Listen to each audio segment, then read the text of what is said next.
research on the people buried in the cemetery. That's us in a nutshell, but we do a lot more than that. So we're so pleased to be able to bring events such as this to our center and to our celebration hall. This celebration hall celebrates life, and we celebrate lives that are ongoing as well as those in the past. And we always dedicate our events to someone who is buried at the cemetery. So today, we have a very appropriate dedication to Ed Kelleher, who lived from 1944 to 2005. He was born in Queens, and he was a horror film screenwriter, a playwright, an actor, journalist, and critic. He was known for such classic horror films as Madonna, A Case of Blood Ambition, 1990, Shriek of the Mutilated, 1974, yeah. And Voodoo Dolls of 1991. So they apparently have a big cult following. So we remember Ed Kelleher today, so appropriate for today's readings. And we also have a lot of other events coming up. So if you'll see on the table outside, we have a calendar of events, which is also available on our website. We try to update it frequently as things do change. We add things. We have a loaded schedule. So please come back, and we hope you can enjoy coming to some of our other events, such as concerts and other presentations. I would also like to remind everyone to silence their cell phones. This way we won't interrupt the readers. I did mine just before I walked up here because I'm famous for forgetting that too. And now I'd like to introduce Carl Belenas, who is our project manager.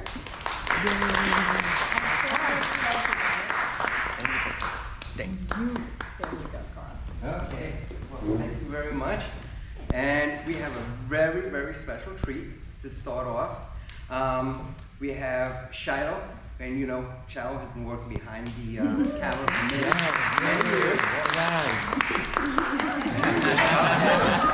Okay, and he is going to do a dramatic reading of a story that was written especially for Maple Grove Cemetery. It was written by my 12-year-old godson a number of years ago. Now he's 24. It's called the Cemetery Walking Tour. So a little bit about Shiloh. Shiloh, as he says, familiar face here at Maple Grove, serving as our video photographer since 2019. However, what people don't know is that he also is a theater kid at heart. Aren't you a member of Actors Equity? SAG-AFTRA. SAG-AFTRA. All right. He started in many different productions since the age of 3, such as 2 different productions of Wizard of Oz, The Little Shop of Horrors, started in various improv and sketch comedy shows in high school, and most recently made an appearance on TV shows such as Saturday Night Live, and it's a short film, wasn't it? 3 parts, 7 Days in Coney Island. And Shiloh can't wait to share his talents and entertain everyone. So this short story, as I said, was written by Philip Woolley, and it based on true facts, stories that I taught him about the different things that actually happened from the old newspaper articles in Maple Grove Cemetery. There is a PowerPoint presentation that was made to explain each of the stories that's on our YouTube channel, and it was narrated by our new president, Shahriar Hussain. So I'll give it to Shiloh. Hello, everybody. Hello, Shiloh. No, I don't actually need this. Put this aside.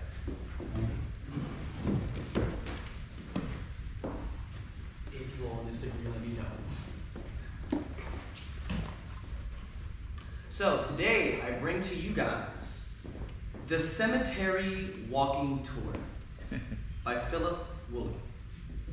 Now this story is based on historical facts of Maple Grove Cemetery. It was only a dream, but 4 dreams, 4 nights. 4 nights in a row was more than I could handle. Summer was fun and carefree. but the air turned chilly, and a new school year had begun. The leaves began to turn vivid colors and covered the landscape with hues of yellow and red and orange. Autumn was filled with many seasonal activities. Escaping the perils of the corn maze, pumpkin picking, hay rides, and the taste of hot apple cider at the Queen's Farm Museum. One activity I look forward to was the upcoming Halloween walking tour at the cemetery, which was called The Strange and Unusual, and a touch of the paranormal. Then, it was then that my dream began. The first dream left me drenched in sweat. In it, I found myself being chased down a dark alley. In the distance, I saw a dark, shadowy figure. And I heard heavy footsteps coming closer. A growling, sinister voice pierced my ears and cried, "Give it to us. Give us your brains." When I awoke, it was morning, and the warmth of the sun touched my face and made me laugh. It was only a dream. The following night was my next dream. My next dream was not frightening at all. It was rather boring and mundane. I remember that I was making my own bed, covering the mattress with a fitted sheet that wrapped snugly around its rectangular form. The flat sheet came next, then the comforter, and then finally the pillows. My bed looked so soft and inviting. I could feel my body floating and falling into it, yearning for a deep, deep sleep. A silly dream, I thought. The third night came the third dream, and this dream left me shivering and shaking in my bed. I dreamt I was trapped in a small, dark space, barely able to turn around. I cried out, "I'm here! Help me! Help me! Let me out!" I could hear voices above me, but no one heard my cries. I awoke in panic. By the fourth night, I was a little afraid to go to sleep. But I could not stop myself from a deep slumber. Suddenly, I was dreaming again and found myself on a very long line of silent people. I heard at the head of the line was a door, but beyond a darkness that seemed very threatening and frightening. I waited as it moved slowly forward, finally reaching the head of the line and staring into the void of darkness. I saw nothing. I heard a voice. "Room for one more?" I shook and awoke from that dream with my heart racing in my chest. What does it all mean? But the fourth was the last. There were no more dreams to follow, and I slept very soundly and quickly forgot my dreams. What nonsense! I was excited to get into the autumn spirit and look forward to the upcoming costume parties and the bags of candies to be collected from trick-or-treating. The day of the cemetery tour finally arrived. The old Victorian cemetery was beautiful, and rolling green hills and stately trees looked rather strange in the dark.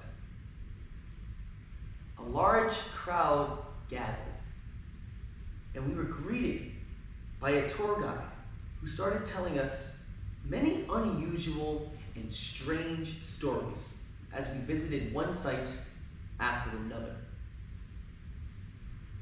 We were deep in the heart of the cemetery, when he started the tour. The first was the unmarked grave of Count Johannes, a Shakespearean actor famous for his wisdom and quick wit. He died in 1880. Shortly thereafter, a rumor spread that a reward of $500 worth of gold pieces was offered to anyone who could steal his head so scientists could examine his brain. Oh yeah, that's true. Indeed, the guy explained that this was true. This was a true story and read from old newspaper articles. A group of men were discovered in the cemetery trying to dig up the body of the old count, but were frightened away. I felt a chill in my heart because it made me think of my first dream and that sinister voice that screamed, "Give us your brains!" But I laughed it off. The next site offered a story of a grave digger in the employment of the cemetery. In 1890, he became very ill, and just before dying, told the cemetery superintendent he had already digged his own grave. What the guide said next made the hairs on the back of my neck stand up. He had made his own bed for eternal rest. It reminded me of my second dream and how I too made my own bed. I kept telling myself, this has to be a silly joke. Hesitantly, I walked with the group to the other sites, barely paying any attention, hoping that the tour might end soon. It had grown darker, but suddenly the heavy clouds parted. And a ray of moonlight hit upon a beautiful white statue of an angel, and it seemed to glow in the dark. The guide began telling us the meaning of the word taphophobia. Taphophobia, the fear of being buried alive. A trickle of sweat rolled down the side of my face. He explained, in 1887, some people feared a young girl was buried alive at this grave. That was just like my third dream. I too was screaming in a dark place, screaming for help, but no one could hear me. Was I trapped in my own coffin? I was already as pale as a ghost when the tour guide announced that the tour had come to a conclusion. So I was relieved and could not wait to leave. But what about my last dream? The other sites we had visited did not have any connection to my last dream. Had I somehow escaped? I kept telling myself it was all just coincidence. There was nothing to fear, but I wanted to get out. In a few minutes, I would be exiting the gate. The cemetery tour bid us a safe return home and reminded us about an upcoming event, a murder mystery performance. At the start of the tour, we had filled out a card, and now one lucky person's card was going to be picked to win a free ticket to attend the murder mystery. He pulled the card from the box and called a name. My mind was distracted. All I wanted to do was get out. I was not paying attention, but the excitement of my family made me realize it was my name that was called. I had won. The guy came towards me, congratulated me, and handed me the prize ticket. My blood froze. As I glanced upon the ticket placed in my hand, it read, Cemetery murder mystery. The title of the play, Room for One More? Yeah.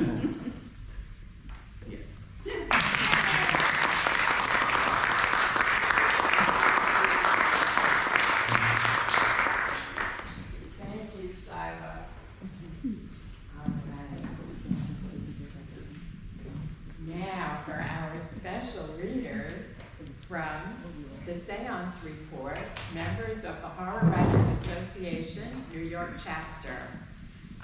We have, let me see, I've got my bios here. We have Mark Abbott, who is the author of the YA novel, The Hooky Party, and the children's book, Etienne and the Stardust Express. He is the co-author of Hell at Brooklyn Tea and Hell at the Way Station, the two-time African-American Literary Award-winning horror anthology with award-winning author Stephen Van Patten. His horror short stories are featured in the anthologies Hell's Heart, Hell's Mall, and Under Twin Suns, Alternate Histories of the Yellow Sign, and the Bram Stoker-nominated horror anthology, New York State of Fright. We also have Outback in the center, who lives in New York City. She writes in all genres, but prefers horror. Her essays have been featured in the New York Times and the New York Blade. She is a fan of the short story format and believes that when you master the art of the short story, you are ready to tackle novels. Therefore, she will continue to practice until she gets it right. You can find her story, To Thine Self Be True, in Hell's Grannies, Kick-Ass Tales of the Crone by Lafcadio Press. Heels in a New York State of Fright by Hippocampus Press. Dead Mall in Hell's Mall by Lafcadio Press. And the upcoming Schrodinger's Ghost in a new anthology. She is hard at work on a series of stories, including Eyewitness and The Underride. And last but not least, we have Loretta Campbell, who is a freelance journalist and writer. Her book reviews have appeared in Publishers Weekly, New World Review, Quarterly Black Review of Books, and Bell Letters. Her short story Donuts was published in the Black Girl Magic Literary Magazine. Her short story Roadside Mall Road is included in the anthology Hell's Malls. She is a member of the Horror Writers Association New York chapter and National Writers Union New York chapter. Take it away. Thank you.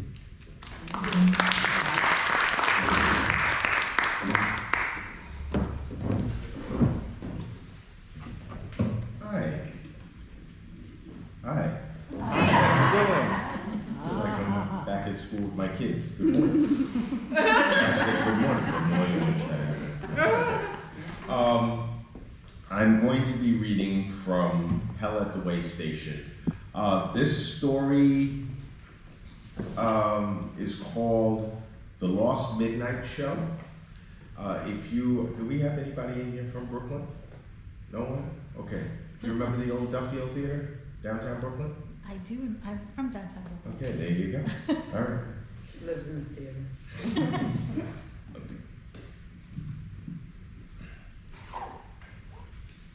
Excuse me. I'm hoping you can help me. I'm looking for a certain horror movie. Your ad says you carry hard-to-find films. Arthur Waters stood expectantly at the counter of the cutting room floor videos. Lawrence Calvary, owner and operator, closed the cash register, fixed his glasses, and shuffled to the counter. Sure do. Lawrence smacked his lips, leaning on the counter. What would the name of this film be you're looking for? Arthur took out a small steno notepad from his pocket, flipped it open to a page with the title of the film at the top. Below, it was several video store addresses he had been to and had crossed out. Something Walks This Way. Made in the 80s, directed by Herbert Providence. Not sure who starred in it. Something Walks This Way. Not sure I've heard of it. What's it about? A creature terrorizing people by feeding off their nightmares. It used to play at midnight every Saturday at the Duffield in downtown Brooklyn. I never got to see it, but I heard it was terrifying. 80s, you say? Lawrence waved for Arthur to follow him to the far end of the counter. Let's see what we can find, young man. Arthur followed, taking in the rest of the store. 11 rows of shelves with movies in VHS and beta formats labeled by genre and years.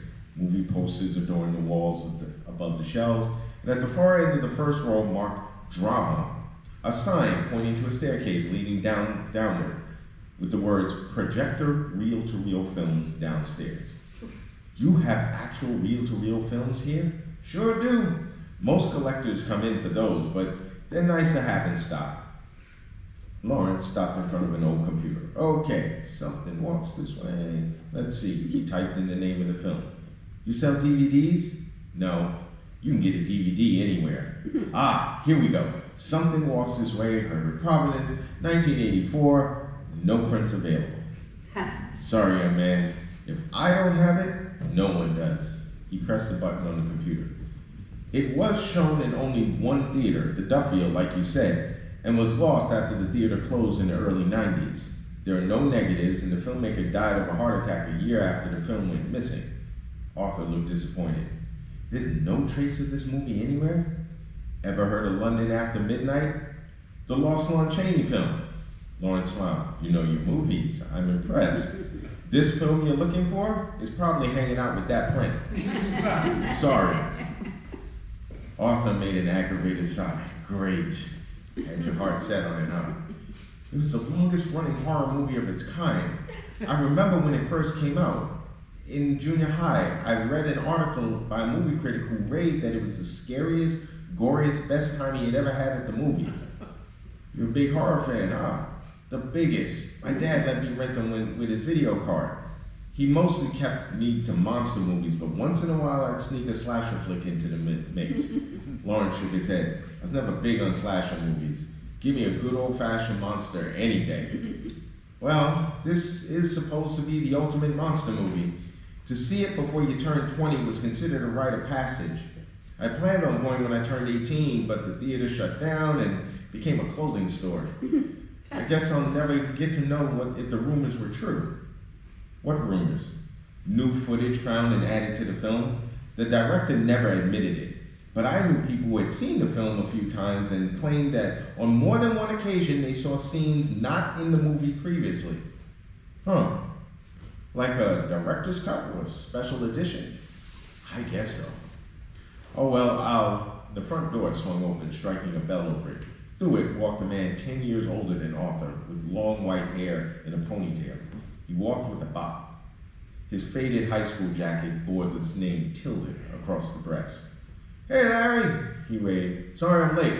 Hey Lamont, chatting with a customer.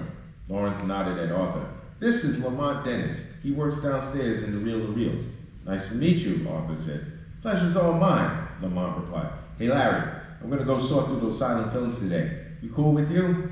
Fine. Oh, Lamont, you're from Brooklyn, right? Born and raised. Lamont pointed to the Tilden name on the jacket. Why? This fella here is from Brooklyn too. He's looking for a film used to play at a place called the Duffield. Something Walks This Way. Lamont's smile vanished. He went pale and stepped back from Arthur.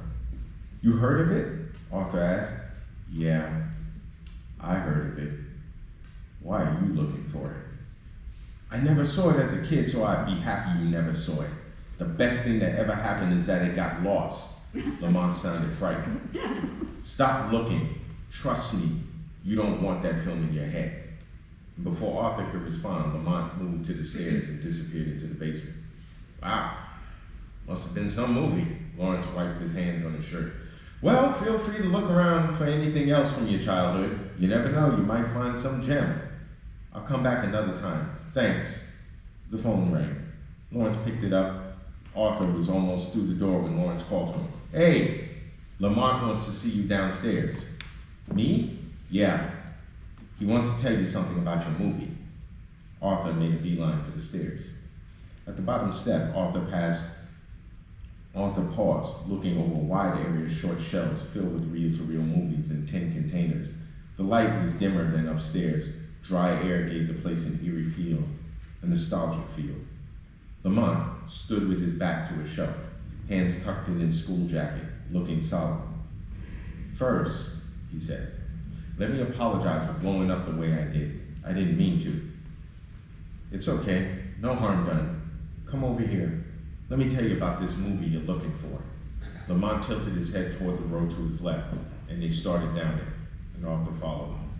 I saw something walks this way in the summer of '89, Lamont began. My girlfriend at the time was amped to see the scariest monster movie in the world.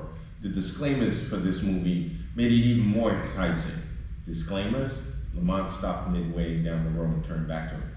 Horror movies used to have warnings back in the day to add an extra scare to get people to see them. Things like, don't tell your friends about the shocking end, or the last 10 minutes will have you checking your pulse to see if you're still alive. Due to the extreme violent nature of this film, no one under 17 will be admitted, Arthur added. Exactly. And Something Walks This Way had one. Anyone who leaves the theater before the lights go out will be sorry. They even had ushers tell people this as they walked in, and it worked. Everyone ran to get their snacks and went back in their seats before the lights dimmed. Lamont turned to the opposite shelf, ran his fingers across the can, stopped, pulled one out. Lamont stared at the face of the can. He looked sick for a moment, but color slowly returned to his cheeks.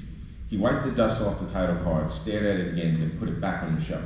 Something Walks This Way was believed to have been made in 1984, but I discovered the film was originally made in 1958. The original version, written and directed by Herbert Providence's father, Crawford Providence, was never finished. Story goes, Crawford wrote much of the film while recovering from pneumonia. The creature in the film is a manifestation of nightmares induced by high fevers. Crawford began production in the winter of '57. As it neared completion in '58, he suffered a massive coronary and died. The studio abandoned the film. Crawford's editor and friend, Stanford Tiller, did a final cut and gave it to Herbert. It inspired Herbert to become a filmmaker. Years later, after Herbert's success with The Cleaverville Ripper in 1980, he decided to finish his father's film, combining it with the short film he wrote himself. Most of the film Crawford sprinkled with his son's work in the middle. The entire work is a brutal piece of horror about a creature who walked between the planes of reality and nightmares. In the story, anyone having a nightmare attracted the creature, which would appear in the dream and scare the sleeper awake. This allowed it to step into our world, where it would manifest a person's deeply rooted fears, keeping them occupied fighting for their life, while it went on a feeding frenzy around the city. The effects were as disturbing as the creature itself. Lamont studied Arthur, looking for a reaction. The latter waited expectantly. I scared myself just describing it. I've never seen a monster like it since. You only need to see this movie once, and it stayed with you long after. I wouldn't have gone back myself had it not been for the rumors of the extra footage. Arthur nodded. Those rumors were why I wanted so badly to see it. I heard frames were constantly added to the original at the theater. On any given night, you could see scenes you never saw before. Lamont nodded, then continued down the road. Arthur followed. They stopped at a T-junction, and Lamont looked around. I went back a second time after a buddy of mine mentioned a scene I knew wasn't in there. A girl being eviscerated by the creature in the movie theater after she left her boyfriend to go to the bathroom. I thought he was lying, so I had to go see it again. Was the scene in there? I don't know. You said you saw it again. Once more, Lamont looked sick. He put his fist to his mouth, took a deep breath, and exhaled slowly. I never made it back to my seat in time to find out why. What? I wasn't about to stand with the mob to get candy. I entered the theater and waited for the concession line to shorten, and when the theater lights dimmed, I went back. I didn't care about missing the beginning. The scene my buddy told me about was well to the middle of the film, and the usher tried to stop me from leaving, but I blew past and went into the lobby. The concession stand had been closed. The lobby was empty, and I really wanted a candy bar. So I slipped out of the theater to a newsstand on the corner. I think I know that one. Used to be on the corner of Duffield and Fulton. Yeah, only when I got there, it was closed too. So I went back to the theater, and the doors were locked. I figured the smarmy usher who saw me leave locked it. I knocked on the door, no one answered, peered through the glass. The lobby was still empty. There was no ticket booth clerk either. It was as though the staff had closed the theater and gone home. Lamont shook his head. You missed the movie? I didn't miss it. Lamont turned right, walked down to the next row and stopped halfway, ran his fingers across the can. So, I'm alone on the street, past midnight, stores and restaurants were all closed. You wouldn't believe a place so vibrant during the day could be so dead and so quiet. Lamont pulled the film can out, wiped the dust off the label to reveal the name of the film. Ah, here's what I was looking for. What is that? Something I needed to pull out. Lamont shook the can and the film inside rattled. I decided to go to the side door trying to get someone to open it for me. The door was at the end of an alley between the theater and another building, and I was worried someone would attack me. Downtown Brooklyn wasn't the safest place at night back then. But I put on my game face and kept going. I knocked on the door several times. No one answered. I couldn't even hear the movie. I decided just to go home. 3/4 of the way back out of the alley, I heard a sound behind me. Lamont's voice trailed off into a whisper. Heard what?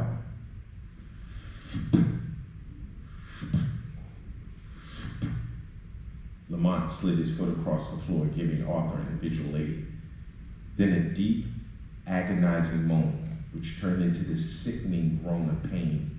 Lamont let out a blood-curdling gurgle mixed with an agonizing cry. Arthur stepped back, sweat formed on his throat. What the hell? A creature appeared, its eyes white as a full moon, missing the pupils in the center. It had a decaying 3-nostril nose. Lamont reached out with his curling of his finger. His hands were covered in black peeling scales with sharp claws for fingers. Nasty matted hair draped its back. When it opened its mouth, its breath smelled like a combination of hot garbage and rotten meat. And I screamed, and a faint voice yelled for me to run. Someone else was there? I didn't wait to find out.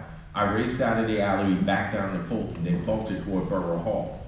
I ran for 2 blocks, finally stopping to catch my breath. You ever run scared and your chest is burning? My chest burned. Regaining my composure, I looked across the street, and there it was, hunched over, tapping its claws together, breathing heavy. It followed you? I crossed J Street. It copied me. I changed directions, heading south toward the police precinct. When I looked back, the creature was watching me. When I reached the corner of J and Livingston Street, the creature let out a horrible scream and charged after me. I turned on Livingston, headed back the way I had come, when I saw a girl coming towards me in the opposite direction. I yelled. She stopped and stared. I was relieved to see another person. I jogged toward her, asking her to wait. Instead, she screamed, turned, and ran. I looked back over my shoulder. The creature was chasing after me, and I hastened to put distance between us. And the creature dropped back into a small, short walk. And I didn't stop. Racing past the girl, she looked as terrified as I was. She started to speak, and then I saw the creature still coming our way. As she spun to escape, she tripped over her own feet, hitting the sidewalk hard. She screamed for help, and I stopped to look back and saw the creature on top of her, mauling her with its claws. Oh my God, Arthur exclaimed. I thought maybe I should return to the theater, somehow break inside and hide there. I didn't count on the creature finishing the girl so fast. And by the time I got to Fulton and Hoyt, the creature was after me again. And I raced across Fulton, stopping on Duffield, and looked back. The creature had stopped again, staring as though it knew I had nowhere to go. And I heard another faint yell, "Don't just stand there, stupid! Run!" And I looked around and I didn't see anyone. And the creature lowered its body like a cat about to pounce. And I backed away slowly, turning into Duffield. And a different voice shouted, "The dumpster! Hide in the dumpster!" There was a dumpster 5 feet away, its lid raised, and I threw myself inside, lowered the lid silently, and covered myself with bags of garbage. The stench churned my stomach, but it seemed a small price to pay to live. And outside, I heard the creature passing. It stopped in front of the dumpster, lifted the lid, and looked in. And I was certain it would see me, but it didn't. It closed the lid and kept going. I stayed in there a while longer, fearful it might be waiting outside. Arthur's mouth had gone dry. What happened next? Lamont hesitated. I finally climbed out of the dumpster without making a sound, and I lowered the lid gently so it wouldn't bang against the metal. There was no sign of the creature. In the apartment building across the street, a light shone on the second floor window, so I looked for a way in. I noticed the door only a few feet away, and I figured I could get some help. I prepared to ring the bell when I heard another faint voice calling out twice. Lamont wiped his mouth with his trembling fingers. First, the voice yelled, "Don't ring the bell!" Lamont looked at his shaking hand. "Sorry, it's okay." I heard footsteps racing down the flight of stairs on the other side of the door. A voice yelled out again, "For the love of God, run!" Lamont's face paled. I turned to leave the door. As the door opened, I looked back, and the half-rotten face of a living corpse greeted me. Its breath was foul, and it squealed like a pig stuck with a knife. My legs felt weak, but I forced myself to run, and the corpse came after me, squealing over and over, and I screamed. Hot tears streamed down my face. And at the corner of Duffield and Willoughby, I made a right, and then the corpse of the woman the creature had attacked grabbed me and wrestled me to the sidewalk. I struggled to push her off, even as she tried to bite me. Arthur could barely swallow. Fear and excitement consumed him from inside, and he hung on Lamont's every word. I punched her in the face. Lamont looked at his knuckles. My own fist was covered with bits of her flesh and blood, and she leaned over and licked the side of my face, and I could hear the male corpse coming to join her. And there was this powerful grip around my ankle, and I felt my pant leg lifted, and the coarseness of his tongue against my calf. I screamed, struggling to pull my leg back, but he had me. Tears ran like a river down Lamont's eyes. And Arthur wanted to tell him to stop, but could see the older man needed to get it all out. "Lamont, I heard the creature approach, growling, getting closer. In the distance, I heard a voice again, sounding excited. Hurry, get it, get it!" 4 powerful gunshots rang out. Gunshots?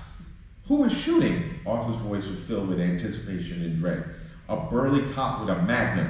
He took the woman's head clean off. The male released my leg and tried to run. 2 shots caught him in the back. The creature itself took one to the chest and ran off.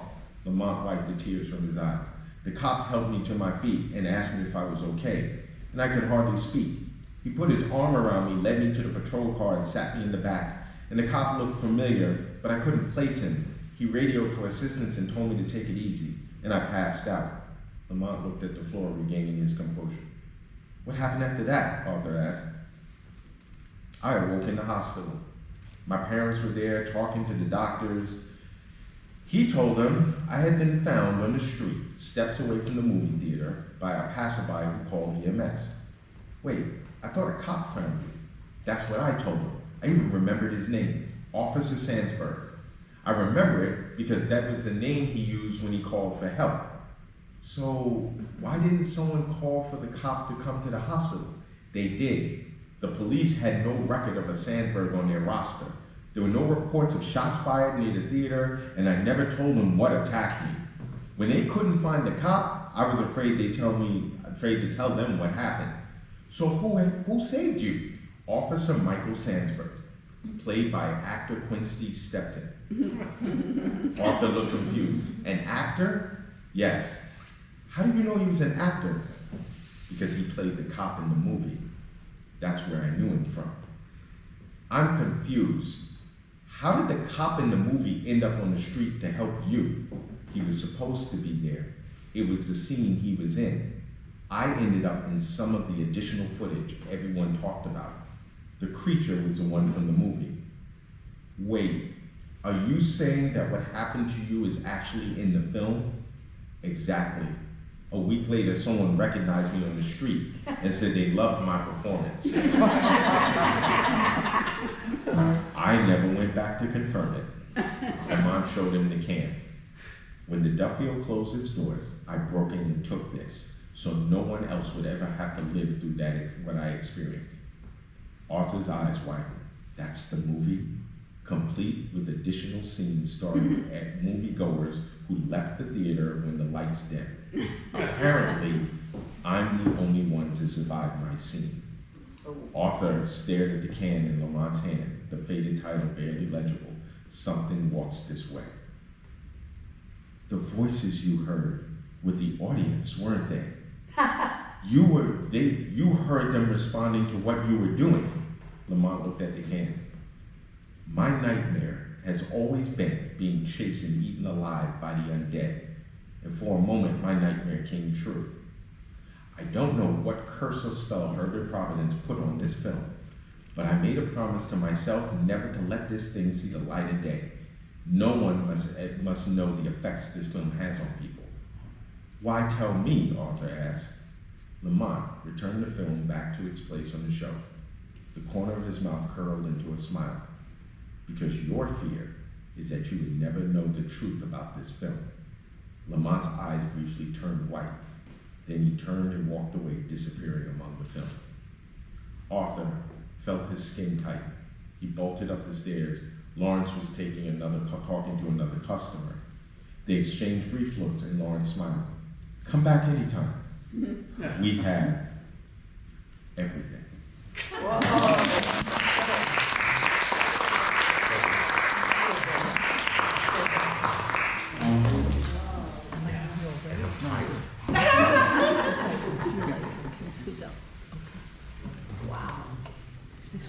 I guess I have to go. Well, I think so. Do you have any questions, or do we do this at the end? Questions at the end, I think, right? So make it easier. All right. Tis moi. Oh, folks, by the way, I want to thank everybody. First of all, I want to thank our hosts for doing this. Oh, yeah. I want to thank everybody for being here, because without an audience and readers, we don't exist. Right, today I will be reading Heels, which is in the anthology in New York State of Fright, and Mark is also in there. Not him himself. Okay, so is it? Yeah, it's on. Is this thing on? Yeah. It's tempting to do that. Okay, Heels. Gina cut through the throng like a shark, the fashionable spikes gracing her feet unhindered by the uneven pavement. The lunch crowd unzipped before her as she plowed forward, elbowing anyone who dared to stand in her way. Only the destination mattered. In a couple of weeks, the Macy's Thanksgiving Day Parade would march through here. The tourists were already peppering the sidewalk, their odious smartphones in hand. Occasionally, one would materialize in her path and attempt to snap a selfie. Gina barreled through them like bowling pins, enjoying their satisfying as she made contact. She passed a hot dog cart. The aroma of Sabret's best made her swoon with hunger, but the food would have to wait. She still had 15 pounds to go, and missing a meal could only help. Ignoring the temptation, she turned onto West 29th Street. The tiny thrift shop sat in the middle of the block, hidden between two clothing importers, easily missed if you weren't looking for it. Only a hint of pale blue lettering remained on the sign above the entrance, daring its reader to decipher it. The dirty shop window blocked most of the natural light. The boxes on the other side of the glass, removed any possibility of seeing inside. Gina had no idea how the woman kept her doors open. Addicts like her, she supposed.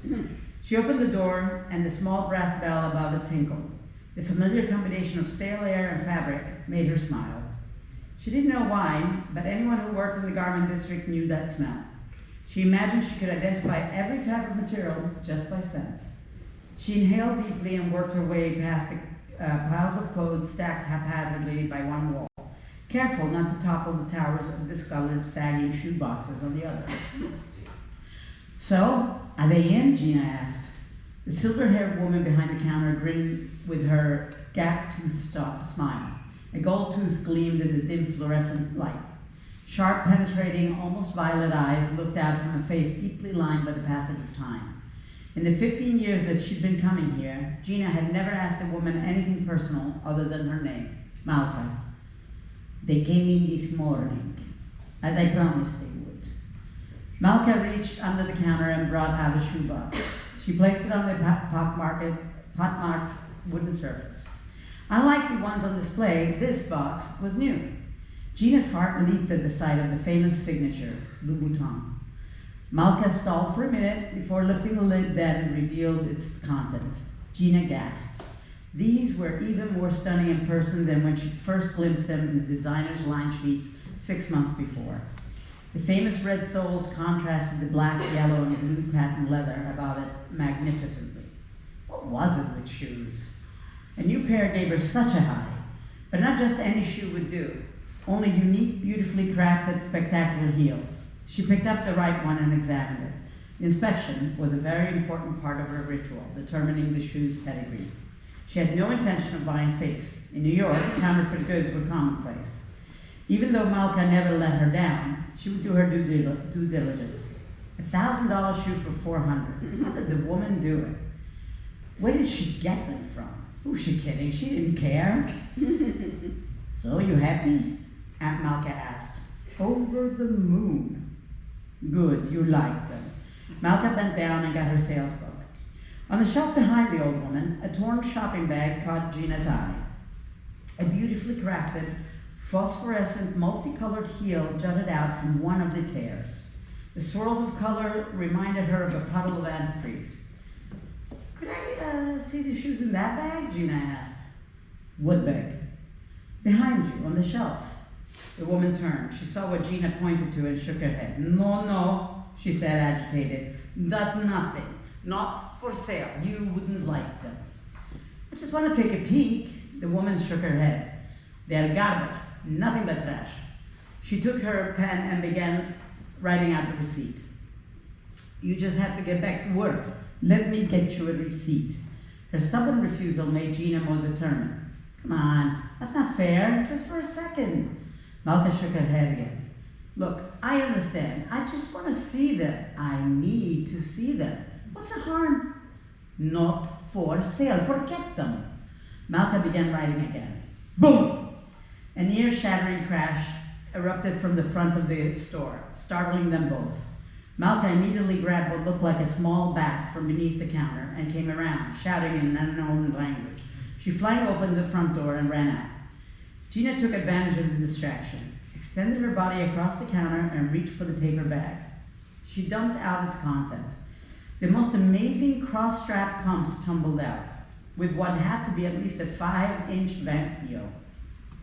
She gently laid a hand on the surface.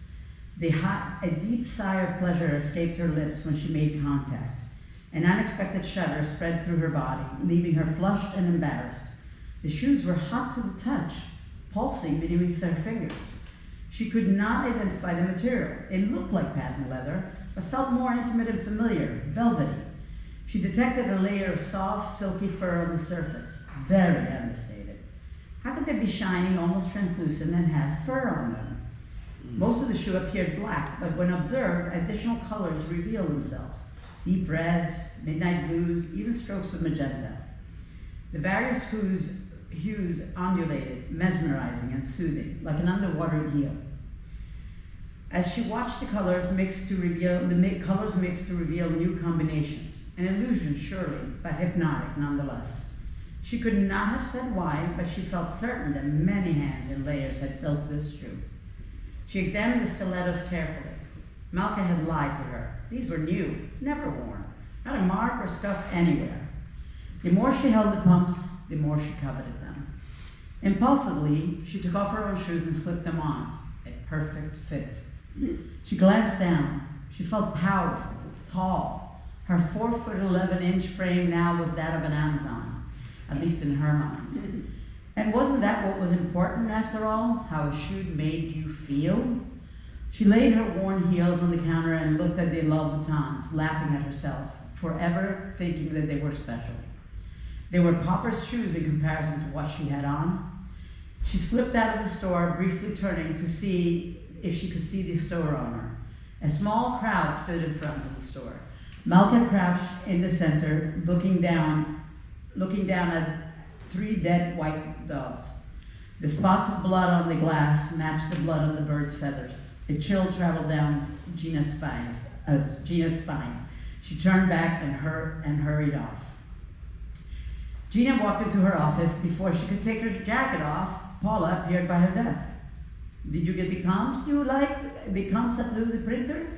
Geez, I just got back from lunch. Give me a minute. Did you go to your Salvation Army's place and buy yourself something special? Paula said, her voice dripping with saccharine. Gina glared at Paula. Nonplussed, she looked around. Where are they? Wasn't today the day? Gina remained quiet. She felt possessive over her new purchase. How many times did Paula comment on her silly trips? Why not buy the shoes she wanted when she wanted? All this effort, too much work, blah, blah, blah. Paula cared not a bit about budgets, salaries, or living within her means. She came from a wealthy family. Plus, her rich admirers made sure she never felt the sting of a pinched wallet. Well, what do we have here? Paula's eyes widened. She ogled Gina's feet. Ay, carajo, what you got there? Take them off, I want to see. With a sigh, Gina took off her shoes and handed them to Paula. She discovered delightedly that Paula was stumped. Even with her encyclopedic knowledge of fashion and style, she could not identify the designer. She turned the shoe this way and that, peeked inside, inspected the bottom, ran her hand on the seams of the shoes. She stared back. Paula's eyes glittered with something that Gina had never seen in her boss, jealousy. Did you get this at your woman? Paula's Colombian accent thickened unconsciously when she got excited. Gina hovered protectively, shielding the shoes, although she was not really sure as to why. Ay, fuck me shoes. Gina gave a body cackle. After a minute, she tilted her head. So, who's the designer? I don't know. I can't figure it out. Doesn't have any of the known marks, but when I saw them, I had to have them. I can't believe it. The catalog can wait there for a minute. Put it on. Go ahead. Put them back on. Let me see. Gina slipped her feet back into the shoes. She felt as sexy as Paula. Yes, sexy and alluring. Glamorous even. She'd been the chubby girl in school, the smart girl in high school, but never the hot girl. Now the short, zaftig girl with frizzy blonde hair disappeared and morphed into this. Nothing changed, and everything changed. Jesus, the endorphins raged through her body like an overheated locomotion. Could a pair of shoes make you feel that way? This pair could. They stared at each other in silence for a few seconds, then Paula broke the spell. Come on, back to work, chop chop. Gina sat back in the chair and resumed working in the catalog, grinning like a fool. She looked at the clock, 10 p.m. That's it, she called it a night. Everyone else had left. She yawned and rubbed her sore shoulders, picking up her purse, then bent down, ready to switch her shoes. Then she remembered, right, these were her shoes now. She crossed 7th Avenue, Fashion Avenue. Although much of the production of fashion had long ago moved offshore, then turned onto 34th Street. She headed towards the subway, the Q train to Brooklyn. As she reached the corner, she stopped. Why? She wore what could arguably be called the most fantastic footwear she'd ever scored. Barely 30 and not really that bad looking. Why rush to an empty apartment in Midwood? What was she, 80? Wednesday night, hump day, the middle of the week. Time to break things up. What club did Paula rave about last week after Fashion Week? En Contraire. That's it. She looked up the address on her iPhone, then called an Uber. What the hell, these puppies would be broken in style. The black car let her off in front of the club. The purple neon letters blazed the club's name, promising an unforgettable night. This was the hottest club in the meatpacking district. Hell, it was in all of New York as far as she knew. An enormous line waited by the entrance. She walked towards the back of the line, then stopped. What if she skipped the line altogether? Time to put her newfound confidence to the test. She approached the enormous doorman feeling electric, charged, alive. He saw her turn and unhook the velvet rope, then stood aside to let her pass. She breezed in, acknowledging the gesture with a smile. Gina never experienced anything like it. She buzzed like a low humming generator. She entered the darkness and allowed her eyes to adjust. The pounding beat slammed into her body like a living thing. She felt her pulse speed up to match the music's rhythm. She walked over, checked her Burberry, and made her way to the main floor. Was it really 4 a.m.? The time had flown. She felt giddy and more than a little drunk. The moment she entered the club, men and some women treated her like a celebrity. A carousel of beautiful flesh presented itself. They brought her drinks, danced, flattered her, and made her laugh. Sometimes in the night, she had locked lips with a stunning blonde girl. Deeper into the evening, she screwed some sexy, shirtless, ab-laden actor in the bathroom. in the bathroom, she of the Catholic school upbringing. She crossed the other side of the street before ordering another Uber. A group spilled out of the club's door laughing. They noticed Gina. "Hey," one of the girls called out. Gina looked in their direction. "Want to join us? We're going for breakfast around the corner." She hadn't had a bite since breakfast the previous day. "Sure." She stepped off the curb to cross the street. Halfway through, one of her heels caught between the cobblestones. She looked down and wiggled her foot, trying to dislodge it. As she did, the crowd on the sidewalk began shouting and then screaming. She looked up, confused. What were they saying? And why were they yelling? She didn't have time to register the warning. The SUV hit her full force, tossing her 15 feet into the air, directly onto the oncoming delivery truck. As she tumbled off the grill, her head hit the cobblestone and everything went black. She opened her eyes. She didn't know how much more time had passed. She could not see. A muffled keening wail sounded somewhere in the distance, filtered through heavy cotton. Where am I? She could not get her bearings. Am I sitting? Lay down? Her heart pounded. She could hear it clearly. What happened? Then her vision cleared. The thick, dark corona receded from her eyes and she could see again. She was propped up against a mailbox on the sidewalk, but she could not make sense of what else she saw. Her legs were splayed out in front of her, but... Yeah, her legs, yes. But the back of her calves now faced her. A crowd surrounded her. She tried to stand, but the paramedic pressed down on her shoulder, gently shaking his head. "You need to remain calm, ma'am." He examined her carefully, taking her blood pressure, intent on keeping her still. "Do you know where you are? What is your name, ma'am?" What was up with the ma'am thing? She was no ma'am. Way too young for that. "Thank you very much." She took a deep breath. The realization that her pelvis had flipped 180 degrees threatened to spill into her consciousness and blot out everything.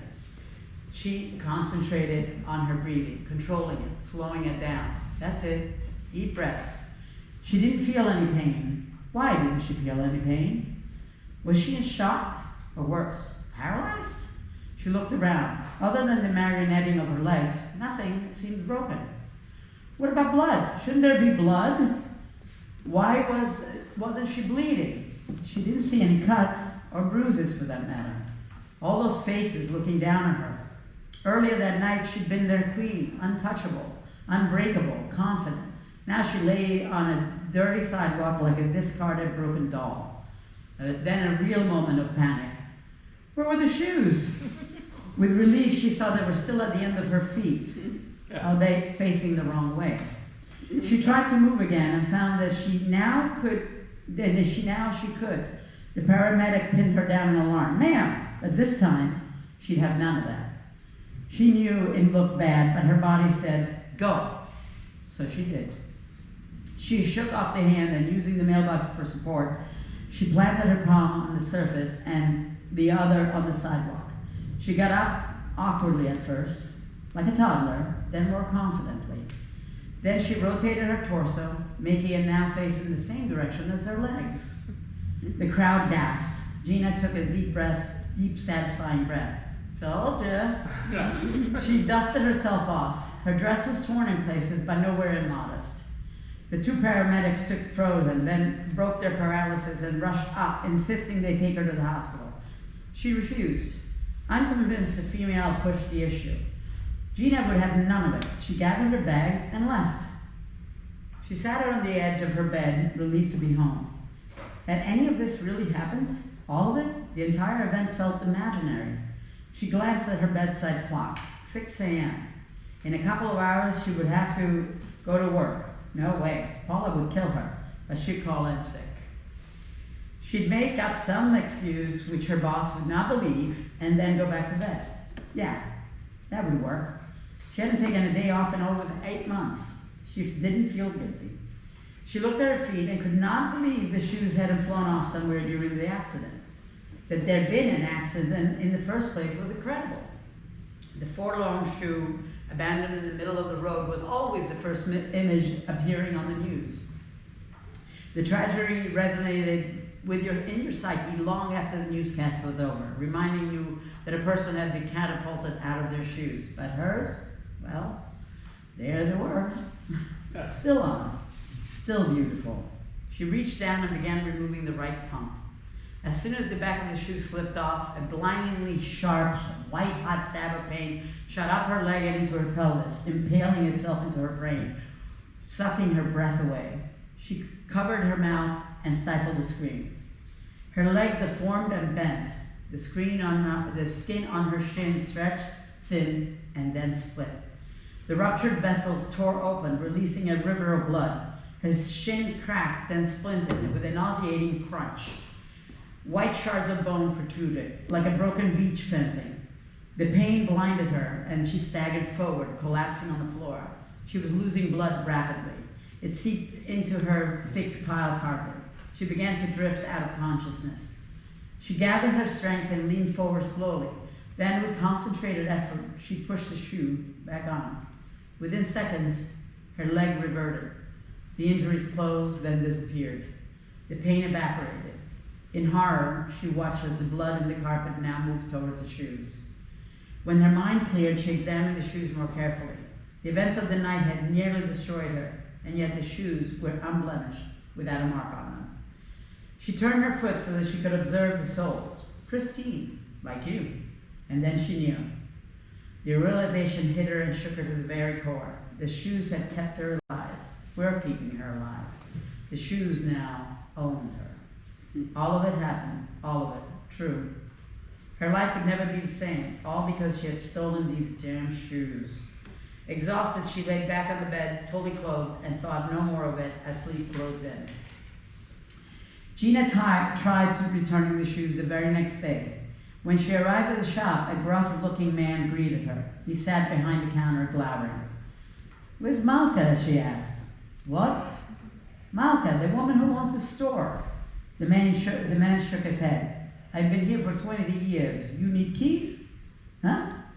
Gina looked around. None of Malka's stock remained. The old woman and her stuff were gone, as if they never existed. Gina's hope vanished as Malka had. She took one last look at the store sign, expecting to see the fading print, but instead the sign now displayed Armin's Locksmith. She left, defeated. She navigated through the passing weeks, terrified of losing a shoe. She learned to shower in them. She slept in them. There was no respite for her. Since that very first night, she dared not take them off. She did everything in them. She was damned, and she knew it. As the days passed, deep fatigue set in. Her calves hurt constantly. She developed shin splints. She began to limp as blisters grew and burst repeatedly. The process repeated itself weekly. She bought a cane. Her legs trembled with the effort of walking or standing on what was essentially 16-inch heels. Her feet would occasionally bleed, but the shoes absorbed the blood before she was aware of it. She discovered this disturbing phenomenon while getting ready for work one morning. A spot of blood appeared on her white bathroom red carpet. When she glanced at her feet, she saw a thick, bubbling line of blood at the top edge of her shoe. As she watched, it spread above the leather, then reversed course and disappeared. The shoes were always looking brighter and shinier after feeding. That's what she started to call it, a feeding. Now she knew why the shoes didn't heal her blisters and cuts. They needed nourishment. They were leeches, and they were self-maintaining. "What happened to you? Why you wear those shoes all the time?" Paula asked. "I know you have hundreds of pairs. What's going on? This is not like you." Paula did not look worried, simply curious. Worry would have required that she cared. "I just really like these the best," Gina said quietly. Paula shrugged and went back to her office. As time passed, Gina's toenails grew inside the heels. Since she could not cut them, she let them grow unfettered until they filled the empty crevices, eventually curling onto themselves. They grew back into her skin, sliced into her toes, blooding them further. The shoes happily fed on that too. 6 months after the night at the club, she ran into an acquaintance. "Gina," the woman, the designer from the other houses, stopped and gave Gina a couple of air kisses. You lost a lot of weight. You look fantastic." Gina could see the lie on the woman's face. In truth, the last time she had dared to peer into a mirror, she barely recognized the pale, gaunt creature with deep, dark hollows staring back. She felt especially frail, her weight loss being the only positive thing to come out of this mess. She easily fit into a size 0 now, the envy of 7th Avenue. Claire, great to see you. Gina smiled, trying to look excited. Then the designer caught sight of Gina's shoes. Mon Dieu, ceux-ci sont superbes. Gina grimaced at the compliment, then turned and hobbled off. A month later, Gina found herself working late again. The layout for the new styles had to be handed to the printer first thing in the morning. She was alone. Everyone was gone. She stood up to get another roll of material and felt weak. She sat back down. She looked across the room. The samples seemed so far away, and she was so tired. She just had to get the last piece of material for the comp. One more swatch, and I'll be finished. Then I can go home. She stood up and began moving forward. She didn't notice the roll of fabric that had fallen across her path until it was too late. Her heel caught on the corner of the roll, tangling itself in the material. She fell backwards, landing hard and hitting her head on the marble floor. She lay there, stunned for a moment. She steadied her breath, then she felt it, a light breeze across the right heel of her foot, from the fan across the way. In a flash, she realized one of her shoes had come loose. Before she could adjust it, it dropped off completely. She froze. For a moment, nothing happened. Then a tremor passed through her body, impaling her with fright. She began convulsing, twisting. The flesh on her legs split open, revealing a mass of bone, muscle, tissue, tendons, arteries, and veins that shattered and burst. With an awful crack, her femur exploded out of her thigh, tearing through her skin and her skirt, drenching it in dark, hot blood. The warm, coppery scent overwhelmed her senses. The other pump slipped off. Her entire body now shuddered with violent spasm. Her rib cage ruptured, then collapsed onto itself. Her left arm twisted in an impossible angle, then snapped, unable to bend any further. Her lower jaw shattered, then hung dislocated against her neck. Her pelvis lifted, then turned around enough to break her spine. Blood, tissue, and viscera bathed the room in gore. And yet, she resisted her fate, refusing to die. Her chest heaved violently, and she shook with the effort. But as her life drained out of her, her eyes glazed over, and she gave up the fight. The large bloody mass, once known as Gina, began to make its way towards where the shoes lay. Slurping, the shoes began to feast. Paula dropped off her Marc Jacobs on the desk, annoyed. As usual, the girl was late. She would have to have a talk with her. She stepped into the ante office to get the swatch card comps. There, in the middle of the spotless rooms, sat Gina's stilettos, alluring as ever. If anything, they seemed more spectacular than before. She admired them. No, she lusted after them. She unconsciously moved towards where they stood. She sat in Gina's chair and reached for them. What the hell? What was the harm? They would be amazing on her. Besides, the girl would never know. That's it.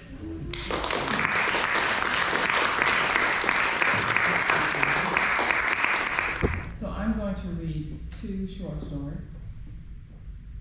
The first is Roadside, Forget Kali Kali. Cruising past the forest, he had seen her and stopped. She was leaning against a tree, unbuttoning her blouse. In the bright moonlight, he could see her breasts roll out like caramel apples. Her skin was a deep brown. Her hair was a yellow of pus, and her lips glistened like raw meat. On this warm spring evening, the roadside was deserted, except for the 2 of them. That had been the case each time he'd driven down the stretch. Alone, the women had always been alone. And the rumors had been true. Only black hookers trolled these woods. He considered them especially expendable. Putting his tie and suit jacket on the car seat, he got out of the rental. He didn't plan to be there long, so he didn't bother to lock it. A quick glance in the rearview mirror assured him that he looked like some upscale white businessman taking a walk on the wild side for the evening. Nailed to a tree near the car was a reward sign with the number $200,000. As he passed a crude sketch of a massive dog on its hind legs, beware the dog. Cute, he chuckled to himself. His own legs were bulging and lengthening as he strode toward the woman. The full moon lit up the sky like an accomplice. She headed towards the thicket, coquettishly looking back at him over her shoulder. She turned to face him again, and this time she lifted her dress up to her crotch. Clearly she wanted him to hurry up because she quickened her pace. So he broadened his already wide stride. Her gestures amused him, and he was confident of the easy sex being offered. Yet his laser vision told him things. He could see that she had the breasts of a woman who had nursed children. He was downwind of her smell, a combination of cheap perfume and some vague scent like rotting vegetables. Used condoms, he reasoned. She wasn't bad looking, but she clearly seen better days. He wasn't so concerned about her lifestyle or her lifespan, however. She took his quickened pace for decisiveness and encouraged him by lifting for him again. Her stilettos were silver-colored and gleamed in the moonlight. He laughed inwardly at how ridiculous those shoes were in the woods. After all, she spent most of her time on her back. He was several steps behind when she turned again and looked at him provocatively. Satisfied that he was in tow, she continued. Everything was amplified in the brightness of the moonlight. The moon. The electricity of it sparked through him. Every fiber of his being jumped and danced with excitement. There was a tearing sound as his clothes began to shred slowly and steadily from his body. His fur leapt from his skin, abundant and strong. It felt good to expose it to the moon, so good he howled. The woman had been trotting ahead of him. The sound made her half turn in mid-step. She stumbled slightly, and her eyes froze wide, unblinking in fear. He could smell it on her, that odor, tantalizing and addictive. She recovered herself quickly, driven by terror, he thought. She began running through the woods with such abandon that he could hear her breathing louder. The sound made his hunger worse. His muscles had become lupine swift, and he shot after her easily. A new sound caught his attention. He'd heard it before over the centuries, the sound of a gun trigger clicking behind him. In a confident motion, he dropped to one knee just as a length of wire flashed past his right ear. He turned to face his attacker, anger and hunger taking equal parts of his attention. 10 feet behind him, a fat, dark-skinned black man took aim again with a long harpoon gun. Ah, she wasn't alone after all. This must be the horse pimp, he mused. He howled again and rose to his full 7-foot height. His muscles pulsated with lethal power. It pleased him when humans cowered in fear, although, to his credit, the pimp didn't show any. Still, he could smell the adrenaline pumping through the obese man's body. With claws unsheathed, he launched himself onto his plump would-be killer. Drunk with hunger, he bit into the bulging neck and chest. The blood tasted unlike any he'd ever had. For a few seconds, it made him hallucinate. Suddenly, the woman screamed. This annoyed him. She would attract attention by making so much noise. She had to be dealt with. He would come back for the man later. He located her by her smell in the ditch. She had tripped and lost one of her shoes. She couldn't climb out, but he jumped in, his snout snapping, involuntarily longing to feed. You got a name? Or should I just call you whore? He hissed as he gently yanked her by the arms. Something sharp rammed into his spine, filling it with pain. Throwing the woman aside, he reached for the thing. That proved impossible as it began to pull him backward. Growling and clawing the air for traction, he tried to resist it. He reached for the woman to make her take out the thing searing his back, but he couldn't get to her. The pain was so intense that it brought him to his knees, so hard that his claws made tracks in the dirt. The pain-giving thing lifted him up and out to the side of the ditch. A heavy weight pinned him to the ground, forcing his head to one side. He turned it as much as he could and saw the fat pimp. The man's chest and throat had been ripped to pieces. There was only one way he could have survived that.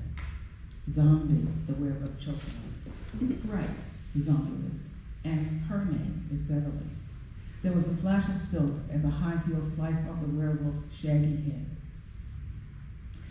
Good thing he didn't lock the car, huh, Pullman? Said Beverly to her partner. She rolled up the tie and wiped the brain blood and lipstick from her mouth. Oh yeah, and the look on his face when he realized he hadn't killed me. Hilarious, dumbass. Pullman finished eating the meal and mopped his face with the man's jacket. Reward money, here we come, Beverly sighed contentedly as she tossed the wig out of the car window.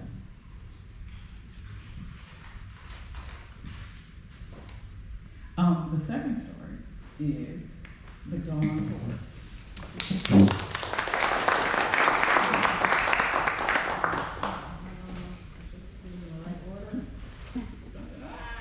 Okay, cool. The second story is The Dawn Horse. All stories are true, somewhere. Here the shadows of dawn surround the horse so pale that it is translucent. There is a calmness as it flip-flops along, carrying the man. Every hoofbeat resounds in the space around it. The horse enters a garden in Rajasthan, India. Horse and man wait, and the shadows wait with them. In time, an elderly Indian woman in a bath chair pushes herself onto a path near a patch of flowers. The chair's wooden wheels creak with age as they rattle over the cobbled walkways. Her sari, once colorful and bright, is now faded and tattered.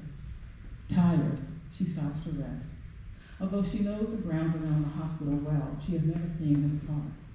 Someone has directed her to this spot. Once she leaves, she will miss this sanctuary. It is one of the few safe places left in the city now. Assured that the nuns are close by, she falls asleep. A steady plumping wakes her up. Bewildered, the old woman looks around for the source of the movement. Approaching her is a man on a horse. The animal is big, with brisk, confident steps. A lover of horses, she says aloud to herself, ah, a playful one.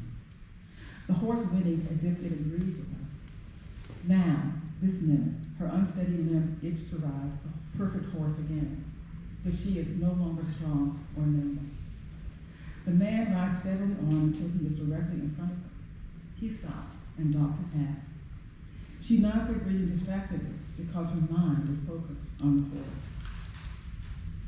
It is a quick, unexpected motion. The man dismounts and the horse kneels. The woman is startled by the man's behavior, but it is the horse that mesmerizes her. The horse. It is impossible, but it is so much like her Ashla, the Marari stallion on her grandfather's farm. For a second, her breath leaves her. Before her is the most prized possession of her youth, her horse. The color is unmistakable, a rich sable, ears like two parrots kissing. The jokes about his ears always made her laugh. Those eyes, green like the sweet jujube that her grandmother grew. She would know this horse anywhere. She remembers taking him out on mornings exactly like this, with dawn just opening up the world. Without his saddle, no adornments, and without her shoes and hijab, the two of them racing for the sun. But Ashla, her Ashla, has been dead so long that she doesn't know how long it has been. How can this be? She says to the horse. He remains motionless, staring calmly at her on eye level. Monty sur le cheval, the man's voice breaks the spell of her reverie as he points to the horse. She doesn't understand his language, but his gesture is obvious. Then again, maybe he is mocking her, like so much in her life for so long. It began with beautiful things, a loving family, the most wondrous horse, that ended with her abusive marriage and negligent children. She rouses her focus again. She must warn this man. He cannot linger in this place. There is what? Here her memory is sketchy. Images, a doctor, nurses, and loneliness in a dark room. How to find the language. Looking at him more closely, she sees a man with a cloud-like complexion that glows with vitality. His thick, dark hair floats to his shoulders. His eyes are the deep azure of Jaffa with long lashes. But he is not of Jaffa. His clothing is like the fairy tales that she was told as a child. The coat is red velvet, and the vest is a golden brocade. His hand rests on the hilt of a silver sword. Pointing to the horse, he repeats in a gentle voice, Monty sur le cheval. Aïe Yassar, she says in her native Hindi. You must not stay in this city. There is a plague. I myself am leaving. You must. Not impatiently, but resolutely. The man steps to her and picks her up. He sets her firmly on the horse's bare back. It is a motion so sudden and fluid that the woman can't protest. Aïe Sar, please, I can no longer ride. Are you trying to kill me? Someone help me, she calls out. Her voice echoes around the space. She stops. The echo is a voice that is strong. It no longer cracks and falters. For so long, that had been her voice, shrinking, unheard, and unheeded. Now she cups her hands to shout even louder. The returning sound makes her laugh. As she's enjoying the laughter of something else she hasn't done since her voice leaving, she notices that her hands don't pain her. They are supple, the skin smooth. Are these my hands? She marvels at the now firm fingers and palms, and her arms move easily and don't hurt. Her entire body is relaxed, and the joints don't groan or creep. She is sitting on the horse comfortably, effortlessly. This is the seat she had as a young woman. A miracle, she shouts. Again an echo, but when she turns around to thank the man, he has gone. Silence. The woman is bewildered and jubilant at the same time. The horse twitches its ears. It is a request to ride, to feel part of the wind as she had done in her happy early years. The air changes to magic during a ride like that. She might not understand the moment, but she feels the allure again. Without further hesitation, she takes the horse's mane into her hands and urges him onward. Slowly he begins to trot, then to canter, and then gallop. To gallop had been the joy of her childhood. She remembers riding through lush flowers like the ones the horse plunges into now. Here are the birds living through the trees. Sunrise dances lightly over the treetops, and a breeze cools her arms and legs. As she rides, she sees places where she was blissfully happy, places where she cooked with her mother, played games with her siblings and friends. Here is the spot where she met her husband. Here is the bedroom where she gave birth to her children. She hugs the horse's neck because somehow he has brought her these gifts. The ride continues to a lake. Moonbeams reflected in it, and she can smell the clear, fresh water. The horse slows and walks to his edge, then halts. The woman isn't thirsty or tired, so she wonders why they have stopped. Once again, the horse has anticipated her question. He bows his head slightly and lowers the woman's gaze into the water's surface. She sees her reflection as it was 30 years before. Her long dark hair slides through her fingers like air. Her teeth are all there, and they are bone white and straight. Her eyes glisten, filled with the colors around her. Her faded sari has been replaced by a beautiful silk one. Her bare feet have the henna and anklets of the radiant days of her youth. The horse whinnies again, and she looks out. They are standing in a garden with sunlight barely touching the horizon. Strange but beautiful flowers cover the landscape with scents that she has never smelled. Birds like none she has ever seen or heard soar overhead. For a few minutes, she is lulled into a peaceful appreciation of her new surroundings. A voice floats toward her. No, Claude, we don't have to worry. Nurse will be here soon, and we can go home. The woman looks for the source of the words and sees a little girl standing all alone on the ground. She scans the area for the child's family, but sees no one. There are no buildings nearby, no carriages, nothing but the stretch of lawn. It seems to go on endlessly. Angered by the abandonment of the helpless child, the woman curses. Who would leave a child alone at this time of the morning? Without another thought, the woman decides to take the child home, wherever that is. Careful not to make any loud noises that might frighten her, the woman rides over to the little girl. But there was no need for concern, because once the child sees her, I told you, Claude, here is a nurse. Now we can go home. As the woman gets closer, she sees in the half light that the child's complexion has a pale lavender cast. She is wearing a yellowing sailor dress. It is sizes too big and drapes over her body like curtains on a window. Her stockings are equally discolored and torn. The dull red curls on her hair drop to her shoulders continually. The child anxiously touches a worn teddy bear with a bandage on his stomach. Around his neck is a large red ribbon. The woman can read a little English. Happy New Year, 1920, Galveston, Texas. She gasps. No, this date is impossible. The nun took me to hospital in 1820. She is unsure of the words after that date, whether they are a company or something else she doesn't know. And the ride. How long have I been riding? She can't let herself guess at the answer. The child has looked up into the eyes of a beautiful lady riding a pony. She is sure it is her nurse, just as she is sure this is her pony. It was given to her by her father on her 10th birthday. That was a year before she and Claude went to the hospital. She remembers being taken to a special room. There were large white drapes around her bed, and her parents had to go away. Mother cried and squeezed her hand before she left. Breathing was hard to do through the funny mask. But now, she's just fine, and she can take in the air in big gulps if she wants to. Nurse has kept her promise, the child assures her silent companion. See, she points to the horse with glee. She has brought us our Gray.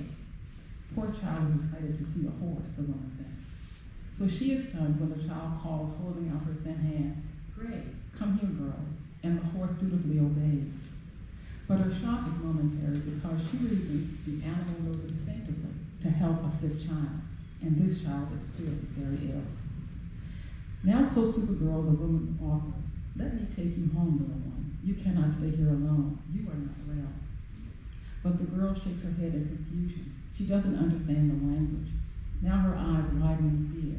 Is the stranger before her a nurse?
What is it? Freedom, something like freedom.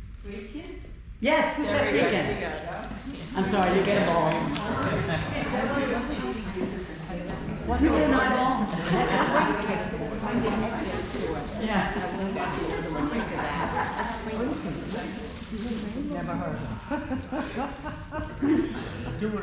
What is the real name of the killer known as Ghostface in the original Scream movie? Oh.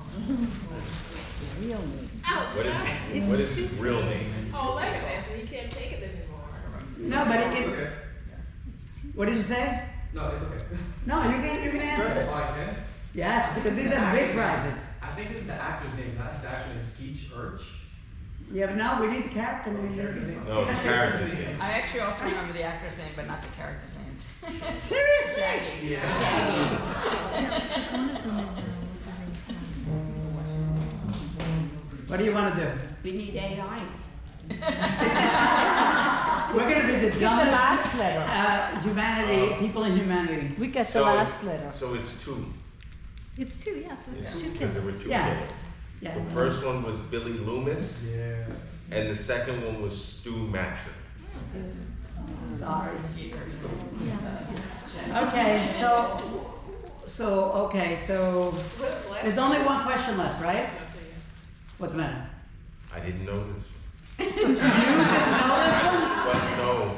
Oh my God, he knows everything. I'm gonna give you this because there was no main thing and I should have given you a big prize. Okay. In the 2017 movie Get Out, what is the name of the controversial surgical procedure performed by the antagonist? Can't nobody. I said it was gonna be easy. It's not a lobotomy. Oh, I'm gonna guess. Go ahead. I'm gonna, transference? Oh. No. That's a good guess. They actually did an actual medical procedure. Oh, a real one, okay. Yes. A What? brain transplant? No, it wasn't a heart transplant. Oh my God, you guys really? A brain transplant? Not in that movie. Brain transplant? That's a little better than me, right? All right, Okay, what what is is It's it, Mark? called the coagula. Ah, That's okay, Mark or Loretta, maybe you guys can come up with a grand prize winner Oh, you question. get the prizes. No, I bought the prize. I didn't get the prize. Can you come up with one more? You asking me to do a question? Yeah, Sure, I'll do one. try not to make it too difficult. In 1979's Halloween, Laurie Strode tells the children to run to whose house for help? Wow, that's a good question. It is. I don't remember. Go across the street to the name begins with an M. The machinist? I don't know. It's not Myers. Managers, no. It's not Myers. Wow, you're just as bad as the AI. Yeah. Don't ask. Okay, so you want what? What's the answer? Michael's house. What? Michael's house? To Good the try, Mackenzies. The Mackenzies.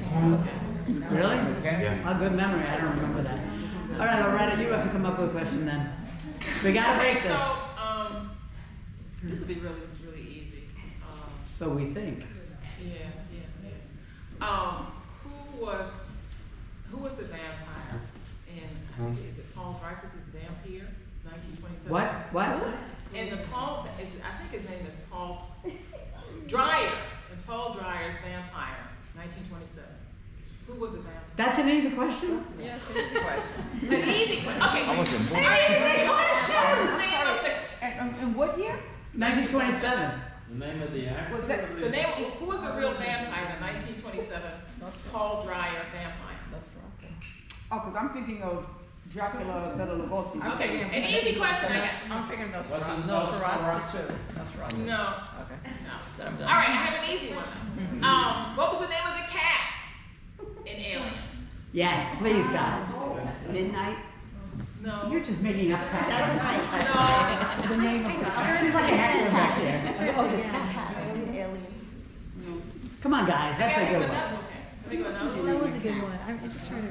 What was her name? What was it? The cat's name was Jones. Jonesy, come on. Here you go. You get a pen that you can decorate with all killers.